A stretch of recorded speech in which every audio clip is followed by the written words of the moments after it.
Good morning everyone. Welcome to Polity Revision Series.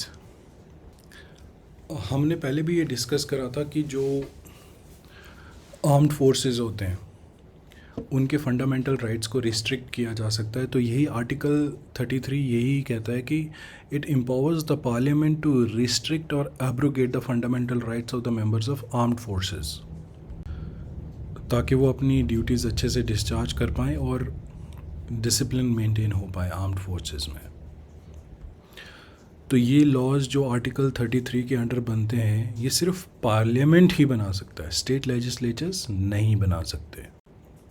और ये जो लॉ बनाया जाएगा, पार्लियामेंट जब लॉ बनाएगा तो उसको किसी भी कोर्ट में चैलेंज नहीं कर सकते।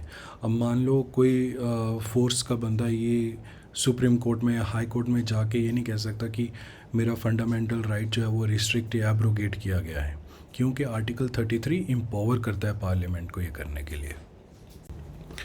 जो कोर्ट मार्शल्स होते हैं, जो मिलिट्री लॉ होता है उसके अंदर जो ट्राइब्यूनल्स इस्टेब्लिश किए गए होते हैं, तो ये जो आर्टिकल 33 है उसके अंडर पार्लियामेंट ये लॉ इनेक्ट कर सकता है कि जो कोर्ट मार्शल हो रहा है किसी का, उस कोर्ट मार्शल को भी सुप्रीम कोर्ट या हाई कोर्ट की रिट ज्यूरिस्डिक्शन से एक्सक्लूड किया जा सकता है। और जब हम आर्टिकल 34 की बात करते हैं तो जब भी किसी भी एरिया में मार्शल लॉ इन फोर्स होता है, जिसको हम मिलिट्री रूल कहते हैं, तब भी फंडामेंटल राइट्स पे रिस्ट्रिक्शंस लग सकती हैं। अब मान लो कोई गवर्नमेंट सर्वेंट या कोई भी आदमी कोई ऐसा एक्ट करता है जो किसी के फंडामेंटल राइट को रिस्ट्रिक्ट या एब्रोगेट करता है, पार्लियामेंट के पास ये पावर्स हैं कि उस बंदे को या उस गवर्नमेंट सर्विस को बचाना जो कि मेंटेनेंस या restoration of law and order के लिए काम कर रहा है, जहाँ पे मार्शल लॉ लगा हुआ है।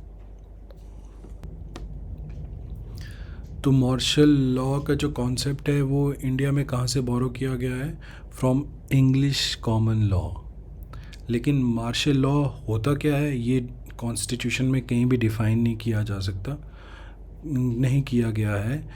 जनरली जो मिलिट्री रूल जिसको हम बोलते हैं उसी को मार्शल लॉ कहते हैं, जहाँ पे जो सिविल एडमिनिस्ट्रेशन है वो मिलिट्री रन करती है। मार्शल लॉ क्या है, इन दोनों में कन्फ्यूजन भी हो जाता है कई बार। जैसे आर्टिकल 33 जो है वो आर्म्ड फोर्सेस के लिए है, लेकिन मार्शल लॉ वो है जब मिलिट्री रूल लगा हो। मिलिट्री रूल कैसे सिचुएशंस में लगता है? जो एक्स्ट्राऑर्डिनरी सिचुएशंस हो, जैसे वॉर, इन्वेशन, रिबेलियन, रियॉट, या कोई भी वायलेंट कहीं पे स्ट्राइक होती है, ये दंगा फसाद टाइप कुछ हो जाता है, वहाँ पे मिलिट्री आ जाती है ना। तो वैसे ही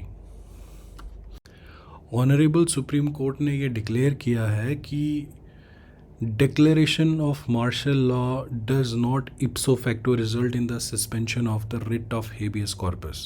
ipso facto क्या होता है? by the very fact। मतलब ये कि अगर कहीं मार्शल लॉ लगा है, इसका ये मतलब नहीं है कि जो हेबियस कॉर्पस की रिट है वो ऑटोमेटिकली सस्पेंड हो जाएगी। हेबियस कॉर्पस का मतलब to have the body of. तो सुप्रीम कोर्ट ने ये डिक्लेयर किया है कि जो मार्शल लॉ लगेगा तो ऑटोमेटिकली इसी वजह से कि मार्शल लॉ लगा हुआ है, हेबियस कॉर्पस की रिट को आप सस्पेंड नहीं कर सकते। हेबियस कॉर्पस की रिट हमने आई थिंक लास्ट क्लास में पढ़ी थी, please go through that as well. Article 35 क्या कहता है? आर्टिकल 35 ये कहता है कि कुछ फंडामेंटल राइट्स हैं जिनके रिलेटेड लॉ बनाने की पावर सिर्फ पार्लियामेंट को है, स्टेट लेजिस्लेचर्स को नहीं है। इसलिए ताकि पूरे इंडिया में यूनिफॉर्मिटी रहे। अब पार्लियामेंट के पास किन मैटर्स में बनाने का, लॉ बनाने का एब्सोल्यूट राइट है, पावर है, और स्टेट लेजिस्लेचर्स के पास नहीं है। सबसे पहला it relates to article 16, prescribing residence as a condition for certain employments or appointments in a state or union territory or local authority or other authority. मतलब residence को एक क्राइटेरिया बनाना एम्प्लॉयमेंट के लिए या अपॉइंटमेंट के लिए। एक अब हमने ये पढ़ा था कि सुप्रीम कोर्ट और हाई कोर्ट तो रिट इशू कर सकते हैं, लेकिन पार्लियामेंट और कोर्ट्स को भी एम्पावर कर सकता है डायरेक्शंस इश्यूज़ करने के लिए या ऑर्डर या रिट इशू करने के लिए। तो ये पावर भी सिर्फ पार्लियामेंट के पास है। और जैसे हमने ये आर्म्ड फोर्सेस और पब्लिक पुलिस फोर्सेस के फंडामेंटल राइट्स को रिस्ट्रिक्ट या एब्रोगेट करने की बात की, ये पावर भी पार्लियामेंट के पास है।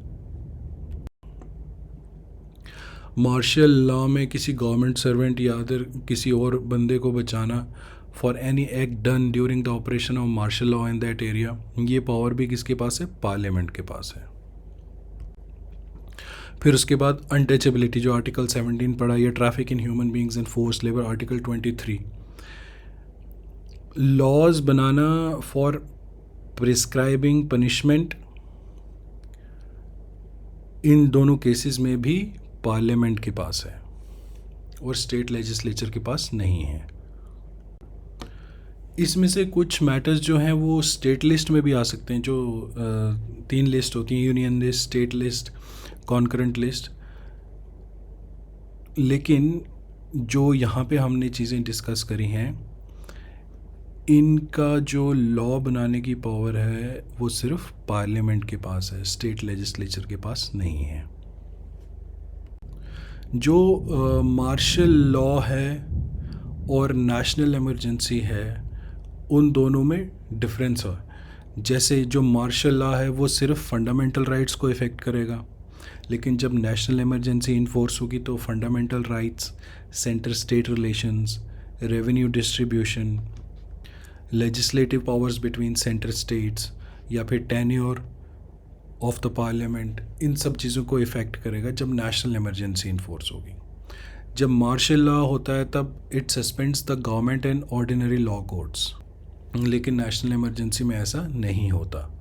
मार्शल लॉ वहाँ लगाया जाता है जहाँ पे law and order break down हो जाता है, उसको रिस्टोर करना होता है।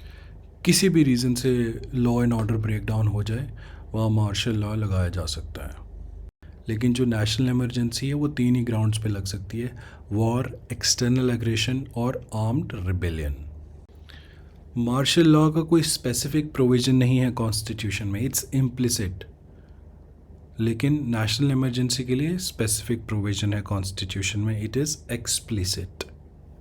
So guys, please go through these slides comprehensively. These are very important points, and thank you for your time.